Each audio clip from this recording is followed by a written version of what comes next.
Hindi rin nakaligtas sa malalakas na pagulan sa Cebu City. At kaugnay niyan, isang nasawi matapos gumuho ang pader ng isang malapit na condominium. Si Jessie Atienza na PTV Cebu sa sentro ng balita. Baha ra guys, pero panggutom ang mga tao, bahala na lang. Hindi alintana ng pamilyang ito ang abot-tuhod na baha habang naghahapunan. Pinasok ng tubig baha ang bahay ng pamilya ni Lori Eran nitong linggo ng gabi. Dahil yan sa walang tigil na pag-ulan sa Metro Cebu.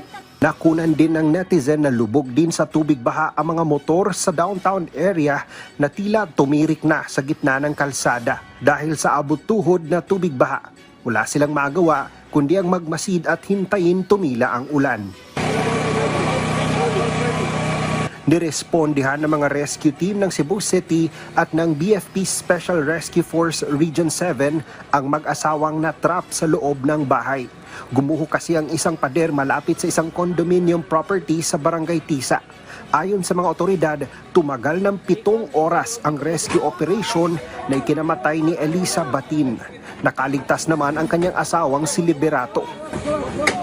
Mahirapan ang naturang rescue operation dahil sa patuloy na pagbuhos ng ulan na nakapagdulot ng instability ng lupa. Kaya sobrang pag-ingat ang ginawa ng ating mga rescuers upang walang disgrasya ang mangyari sa mga ito.